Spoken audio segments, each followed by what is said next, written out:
पहलगाम हमला सिर्फ एक आतंकी घटना नहीं थी, ये एक जियोपॉलिटिकल शतरंज की चाल है जिसमें खिलाड़ी हैं पाकिस्तान, मास्टरमाइंड है चीन और अफसोस किनारे खड़ा है भारत का ही एक वर्ग, विपक्ष। ऐसा कहने की वजह आगे जान जाएंगे। हमले के बाद वैसे तो सेना को फ्री हैंड दिया जा चुका है, दुनिया भर में पाकिस्तान पर डिप्लोमेटिक प्रेशर बनाया जा रहा है, तीनों सेनाएं अलर्ट पर हैं। लेकिन एक बात जो किसी को हजम नहीं हो रही है कि जो विपक्ष 2019 के स्ट्राइक के सबूत मांग रहा था, अब अचानक पाकिस्तान पर हमला करो जैसे बयान देने लगा है। शक इस पर नहीं कि पाकिस्तान दोषी है, शक इस पर है कि क्या यह हमला सिर्फ सीमा पार से आया था या इसमें कहीं भीतर से भी कोई इनविजिबल हैंड काम कर रहा है। अब जरा टाइमिंग समझिए।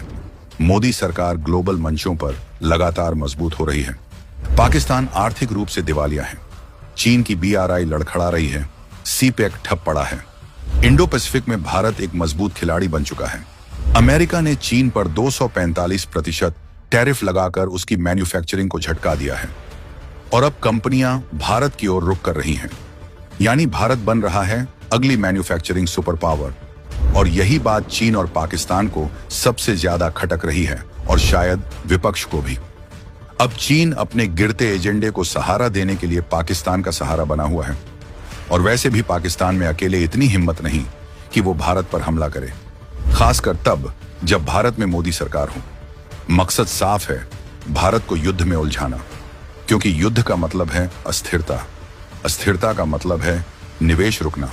जो रोड, पोर्ट्स, एयरपोर्ट्स, यूनिवर्सिटीज, अस्पताल बन रहे हैं उन पर ब्रेक लगाना और अंत में विपक्ष को चुनावी मौके देना ताकि वो कह सके मोदी जी ने किया ही क्या। युद्ध में उलझते ही भारत का फोकस LAC से हटेगा और यहीं से चीन अपने खेल में आगे बढ़ेगा। ये सिर्फ हमला नहीं है, ये आर्थिक वॉर की शुरुआत है। विपक्ष को भी इसका पूरा अंदाजा है, फिर भी वो सरकार को युद्ध में धकेलने की भाषा बोल रहा है। क्यों? ताकि मोदी सरकार का सबसे बड़ा वादा, भारत को तीसरी सबसे बड़ी आर्थिक महाशक्ति बनाना, अधूरा रह जाए। वो इस अधूरे वादे को चुनावी मुद्दा बना सके, यानी पूरा दबाव मोदी सरकार पर डालना है, चाहे इसके लिए देश को ही क्यों न दांव पर लगा देना पड़े। लेकिन उन्हें याद रखना चाहिए, ये वही सरकार है जिसने उरी के बाद सर्जिकल स्ट्राइक की, पुलवामा के बाद एयर स्ट्राइक की और हर बार जमीन पर जवाब दिया, बिना हो हल्ले के, बिना राजनीति के।